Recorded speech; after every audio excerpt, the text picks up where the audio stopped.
और साथ ही साथ जो हलाला से जो लोग पैदा होते हैं ना, वो ओवैसी जैसे लोग होते हैं। जो हलाला से पैदा होते हैं वो ओवैसी जैसे लोग होते हैं। ओवैसी हाल ही में राष्ट्रीय स्वयंसेवक संघ पर उसने कमेंट किया है। क्या कहता है वो? कि राष्ट्रीय स्वयंसेवक संघ ने देश की आजादी के लिए क्या किया? तुम्हारे बाप ने क्या किया? तुम्हारे बाप के बाप ने क्या किया? चलो उसके बाप ने क्या किया देश की आजादी के लिए, ये बता दे रहे हो वैसे। चल तेरे को संघ के बारे में बताता हूं।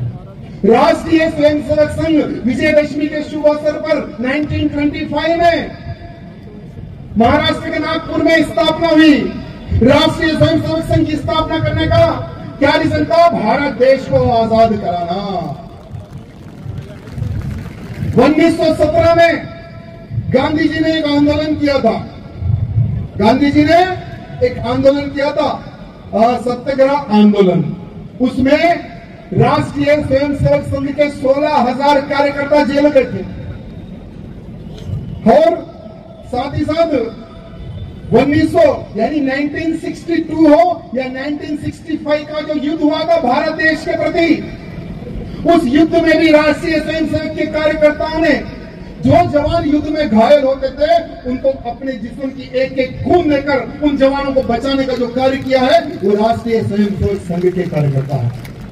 अरे जिसने राष्ट्रीय स्वयंसेवक संघ की स्थापना की थी, हमारे केशव बलिराम जी 2-2 बार 2-2 साल के लिए जेल गए।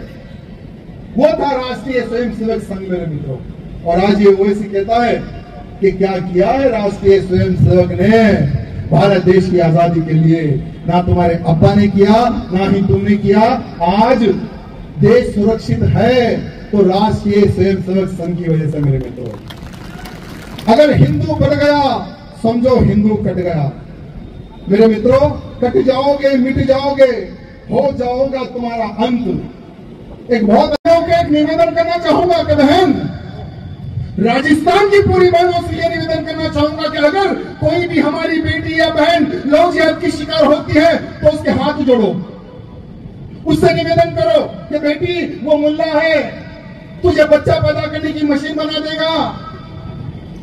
तो अगर बच्चा पैदा करने की मशीन नहीं बनेगी तो तुझे काट के वो फेंक देगा।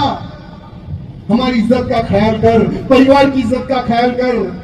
समझाओ, हाथ जोड़ो, पैर पकड़ो। अगर वो लड़की नहीं मानती है तो उसको जहर डाल के मार दो।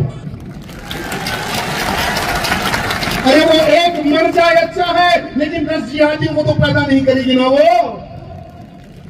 अगर वो मानती है अच्छी बात है, नहीं तो उसको खत्म कर दो। हमें नहीं चाहिए 10 जिहादी पैदा करने वाली हमारी हिंदू बेटी। मेरे मित्रों, किसी को अच्छा लगता है लगने दो, किसी को बुरा लगता है लगने दो, लेकिन यही सत्य है। आप चाहेंगे क्या किसी मुल्ले को दामाद? चाहेंगे क्या? अयोध्या में भव्य राम मंदिर बनना, अयोध्या में भव्य राम मंदिर बनना हम सबका सपना था। हम सबका यह सपना था कि जीते जी कम से कम अयोध्या में राम मंदिर बनते देखे। लेकिन हमारी खुशनसीबी देखिए, हमने बनते भी देखा और दर्शन करने का सौभाग्य मिला। ये मोदी जी और योगी जी, अमित शाह जी की वजह से मेरे मित्रों। और बेफिक्र रहिए, हम लोगों का एक नारा था, अयोध्या तो एक झांकी है, काशी मथुरा बहुत ही जल्द। काशी में लगा कलंक भी मिट जाएगा, मथुरा में लगा कलंक भी मिट जाएगा। दोनों में लगा कलंक भी मिटने वाला है। अरे बिकाऊ हिंदुओं, अगर तुम हिंदू के लिए काम नहीं कर सकते, जो लोग काम कर रहे हैं उनका सपोर्ट करो। अगर तुम उनका सपोर्ट नहीं कर सकते, अगर लिख सकते तो लिखकर सपोर्ट करो। अगर तुम लिखकर भी सपोर्ट नहीं कर सकते तो सोशल मीडिया के कम से कम वो माध्यम से उनका सपोर्ट करो। अरे जो हिंदुत्व के लिए कार्य कर रहे ना, तुम्हारे हिस्से की लड़ाई वो लोग लड़ रहे हैं।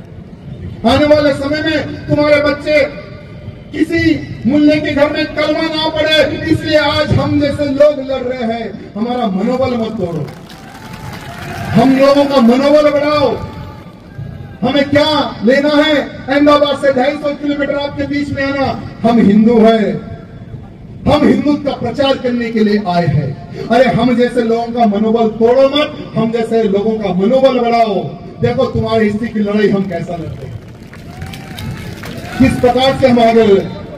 हमारे भारत को हिंदू राष्ट्र बनाने के लिए लड़ाई लड़ते हैं। मेरे मित्रों, आज मैं बहुत बड़े बड़े साधु संत जो बड़ी बड़ी कथाएं करते हैं, हमारे कथा वाचकों से निवेदन करूंगा कि आप लोगों का जहां कहीं भी कथा का कार्यक्रम होता होगा या बड़े बड़े पंडाल लगाकर सभी भक्तों को बुलाकर आशीर्वाद देने का कार्यक्रम होता होगा, मैं हमारे सभी साधु संतों से यह निवेदन करना चाहता हूं, जैसे हमारे बागेश्वर धाम के महंत धीरेन्द्र शास्त्री जी 1000 बार सोचता है कि यार मेरे घर पर योगी का बुलडोजर ना आ जाए, योगी की पुलिस ना आ जाए, तो वैसे ही हमारे राजस्थान की पुलिस को फ्रीडम दे दो।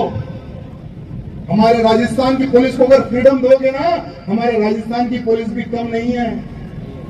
अगर फ्रीडम दोगे तो इन हरामियों को भी उल्टा लटका कर मारेगी। यह हमारी पुलिस है।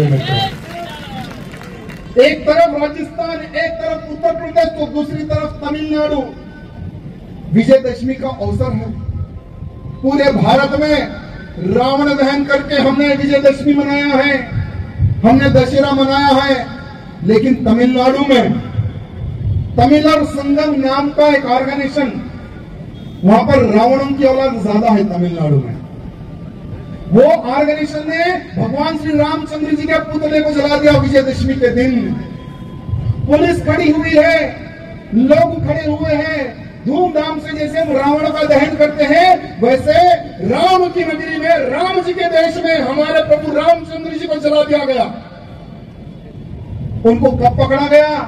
4 जनवरी को पकड़ा गया, जब नेशनल मीडिया ने उसको उछाला, जब नेशनल मीडिया ने तमिलनाडु के मुख्यमंत्री को कोट किया कि शर्म कर रहे तमिलनाडु के मुख्यमंत्री, राम की नगरी में, राम के देश में राम जी को जलाया जा रहा और तू क्या कर रहा है? तब जाकर उन 4 लोगों को अरेस्ट किया गया। आपको पता है कि तमिलनाडु का जो मुख्यमंत्री है उसका एक नालायक बेटा है उदयनिधि स्टालिन, जो कि अभी डिप्टी मुख्यमंत्री है तमिलनाडु में। वो हरामी का एक वीडियो आप लोग सर्च करना, उसने क्या कहा था कि सनातन धर्म कोरोना और डेंगू से भी खतरनाक है। हमारे सनातन धर्म पर उसने उंगली उठाई थी, कहा था कि डेंगू और मलेरिया से भी खतरनाक है, एड्स से भी खतरनाक है ये हिंदू धर्म। पूरे भारत में उसके ऊपर एफआईआर हुए, बहुत सारे एफआईआर हुए, लेकिन उसको अरेस्ट आज तक नहीं किया गया, उसको नहीं पकड़ा गया। जिस प्रकार से बंगाल आज हमारे हाथ से निकल गया है, जिस तरह से केरला हमारे हाथ से निकल गया है, वैसे ही तमिलनाडु भी हमारे हाथ से निकल गया। लेकिन दुर्भाग्य देखिए, जितने भी प्राचीन मंदिरें हैं वो तमिलनाडु में है। रामेश्वर मंदिर तमिलनाडु में है। मदुरई में बहुत प्राचीन मीनाक्षी जी का मंदिर है। उस मंदिर में हिंदू जाकर जो पैसा चढ़ाते हैं ना, मंदिर में पैसा, सोना, चांदी, ये बाप